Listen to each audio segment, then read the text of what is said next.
Assalamualaikum warahmatullahi wabarakatuh. Perkenalkan, nama saya Ulfariani, NIM 2075038 dari Fakultas Pariwisata dan Perhotelan, jurusan Ilmu Kesejahteraan Keluarga. Baiklah, saya akan menampilkan video presentasi ilmu gizi yang berjudul Konsep Dasar Ilmu Gizi. Ilmu gizi yaitu ilmu yang mempelajari segala sesuatu tentang makanan dalam hubungannya dengan kesehatan optimal. Kata gizi berasal dari bahasa Arab atau gizda yang berarti makanan. Di satu sisi, ilmu gizi berkaitan dengan makanan dan di sisi lain dengan tubuh manusia, menurut Al-Matsir 2001. Sejarah perkembangan ilmu gizi yang pertama yaitu perkembangan ilmu gizi dimulai pada masa manusia purba dan pada abad pertengahan sampai pada masa munculnya ilmu pengetahuan pada abad ke-19 dan ke-20. Pada masa manusia purba, ilmu gizi dinyatakan sebagai suatu evolusi. Di sini, para peneliti menggambarkan manusia sebagai pemburu makanan dan dikenal sebagai Tadhunter. Perkembangan ilmu gizi sebagai suatu evolusi. Di abad sebelum Masehi, filosof Yunani bernama Hippocrates tahun 460 sampai 377 Semi Masehi yang dikenal sebagai Bapak Ilmu Kedokteran dalam salah satu tulisannya berspekulasi tentang peran makanan dalam pemeliharaan kesehatan dan penyembuhan penyakit yang menjadi dasar perkembangan ilmu dietetika yang belakangan dikenal dengan terapi diri.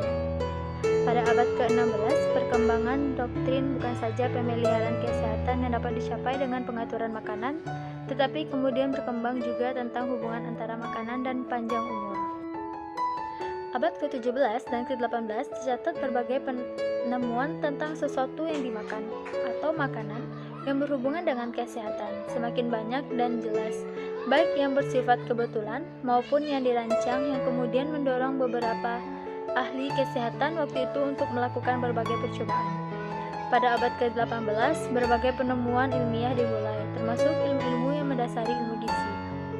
Hasil penelitian dalam sejarah perkembangan ilmu gizi di Indonesia yaitu yang pertama, Belanda mendirikan laboratorium kesehatan pada tanggal 15 Januari tahun 1888 di Jakarta. Tujuannya yaitu untuk menanggulangi penyakit beri-beri di Indonesia dan Asia. Pada tahun 1934 didirikan Lembaga Makanan Rakyat. Pada tahun 1938, bermula dari tahun 1919, Jansen dan Donetz meneliti masalah gondok di Wonosobo. Pada tahun 1930, Dehaes dan kawan-kawan menemukan defisien vitamin A. Pada tahun 1935, meneliti tentang KEP, yaitu kurang energi protein. Pada tahun 1950, Lembaga Makanan Rakyat berada di bawah Kementerian Kesehatan Republik Indonesia diketuai oleh Profesor Purwo Sudarmo, yang juga dikenal sebagai Bapak Gizi Indonesia. Ruang lingkup gizi yaitu yang pertama adalah kesehatan perorangan atau klinik nutrition.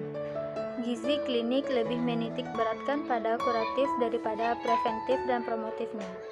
Yang kedua yaitu kesehatan masyarakat atau public healthy nutrition, yaitu gizi masyarakat berkaitan dengan gangguan gizi pada kelompok masyarakat, oleh sebab itu sifatnya lebih ditekankan pada pencegahan atau preventif dan peningkatan atau promotif. Istilah dalam ilmu gizi yang pertama yaitu ilmu gizi, ilmu yang mempelajari segala sesuatu tentang makanan dalam hubungannya dengan kesehatan tubuh atau optimal. Yang kedua yaitu zat gizi. Zat gizi yaitu ikatan kimia yang diperlukan tubuh untuk melakukan fungsinya, yaitu menghasilkan energi, membangun dan memelihara jaringan, serta mengatur proses-proses kehidupan.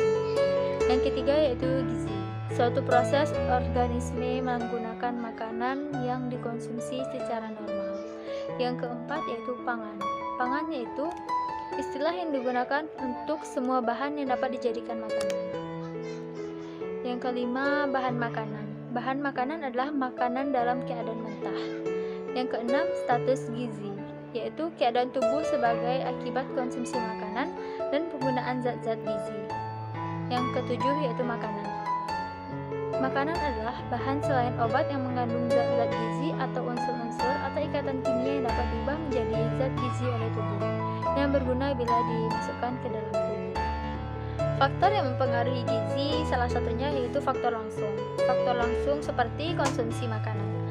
Makanan yang kita konsumsi adalah menentukan tingkat gizi pada tubuh kita. Yang kedua yaitu infeksi. Penyakit infeksi dan keadaan gizi anak merupakan dua hal yang saling mempengaruhi.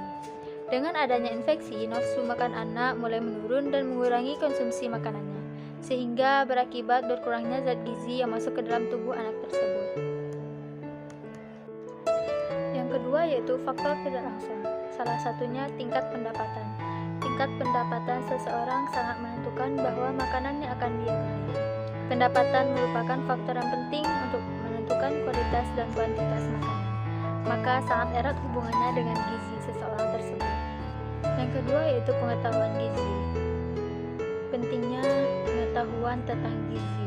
Kepandaian memilih makanan merupakan sumber zat gizi dan kepandaian dalam mengolah bahan makanan. Status gizi yang baik penting bagi kesehatan setiap orang, termasuk ibu hamil, ibu menyusui, dan anaknya. Pengetahuan gizi memegang peranan yang sangat penting dalam penggunaan dan pemilihan bahan makanan dengan baik sehingga dapat mencapai keadaan gizi yang seimbang. Yang ketiga yaitu besar keluarga. Besar keluarga atau banyaknya anggota keluarga berhubungan erat dengan distribusi dalam jumlah ragam pangan yang dikonsumsi anggota. Keberhasilan penyelenggaraan pangan dalam satu keluarga akan mempengaruhi status gizi keluarga tersebut.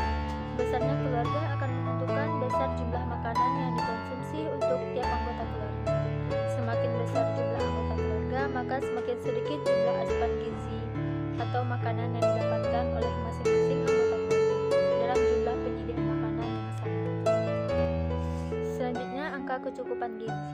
Angka kecukupan gizi adalah nilai yang menunjukkan jumlah zat gizi yang diperlukan untuk hidup sehat setiap hari. Angka kecukupan gizi yang dianjurkan adalah suatu kecukupan rata-rata zat gizi setiap hari bagi hampir semua populasi, menurut golongan umur, jenis kelamin, ukuran tubuh, dan tingkat kegiatan fisik agar hidup sehat dan dapat melakukan kegiatan sosial ekonomi dan sosial yang diharapkan. Klasifikasi zat gizi. Yang pertama berdasarkan fungsinya. Zat gizi sebagai sumber energi, zat gizi untuk pertumbuhan dan mempertahankan jaringan tubuh, dan zat gizi sebagai pengatur atau regulasi proses di dalam tubuh.